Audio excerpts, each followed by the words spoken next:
Selamat siang pemirsa Watermelon TV.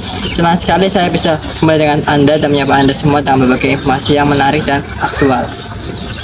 Berita pertama tentang dari dunia anak-anak. Saat ini penggunaan gadget di kalangan anak-anak semakin meningkat. Namun sayangnya tidak sedikit anak yang akhirnya mengalami kecanduan. Seorang anak di kota Tegal dilaporkan sulit lepas dari ponsel pintarnya. Ia menghabiskan sebagian besar waktu untuk bermain game dan menonton video, hingga mengabaikan kegiatan belajar maupun bersosialisasi dengan teman sebayanya. Untuk mengetahui lebih lanjut mengenai kasus ini, berikut liputan untuk Anda. Baik, terima kasih Novi. Saat ini saya sedang berada di tempat kejadian perkara dan saya akan mewawancarai ibu dari korban anak kecanduan gadget.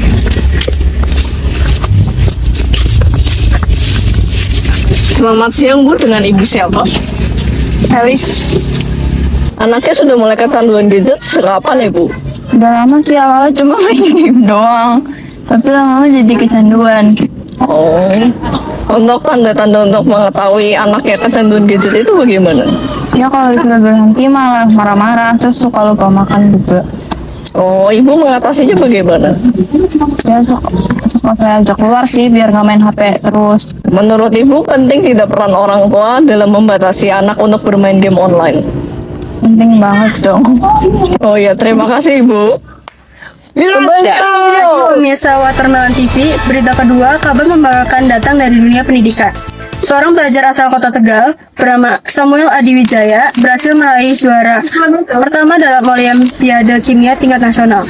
Prestasi ini bukan hanya mengharumkan nama sekolah dan keluarga, tetapi juga menjadi motivasi bagi generasi muda untuk terus berprestasi di bidang sains. Berikut liputan selengkapnya. Terima kasih Kayla. Saat ini saya sedang berada di dekat tempat perlombaan dan saya akan mewawancarai juara satu lomba OSN Kimia tingkat SMA. Ya, oh, Selamat ya sudah memenangkan OSN Kimia. terima kasih. Sebelumnya bagaimana perasaan Anda setelah memenangkan OSN ini?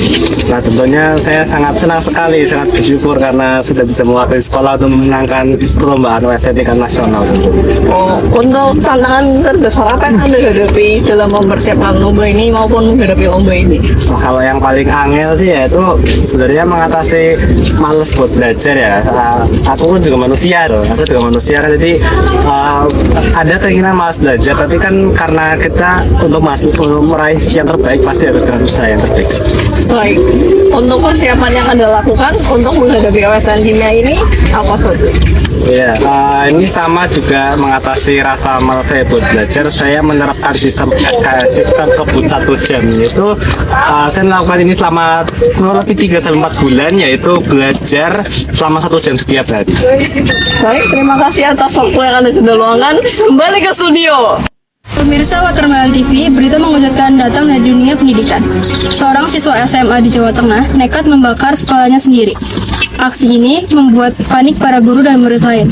Meski beruntung, api berhasil dipadamkan sebelum meluas. Kasus ini sedang ditangani pihak kepolisian. Sementara motif dari tindakan sang siswa masih dalam penyelidikan. Berikut informasi selengkapnya kami sajikan untuk Anda.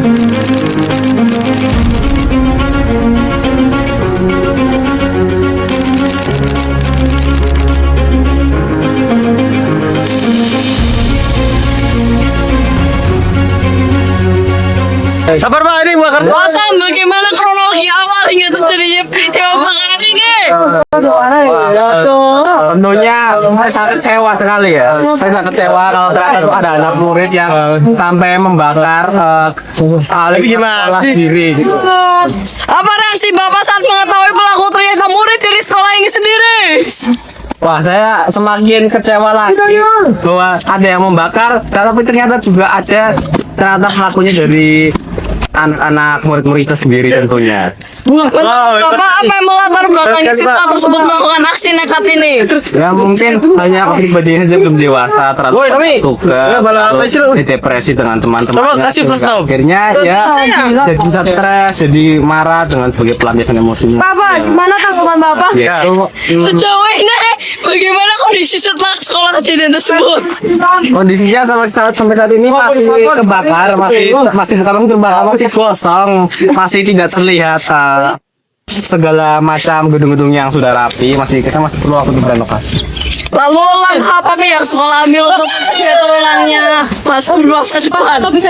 Untuk masa depan, banyak kami mungkin akan memperbaiki program-program sekolah yang mungkin akan kami kembangkan lagi agar sekiranya kegiatan-kegiatan sekolah itu menjadi menyenangkan bagi anak-anak begitu dan tidak membosankan sehingga membuat anak Betul sekali, Pak. Saya setuju. Kita akan buat kolam renang ya agar anak bisa refreshing dan membakar sekolah ini healing. Ya terima kasih Pak.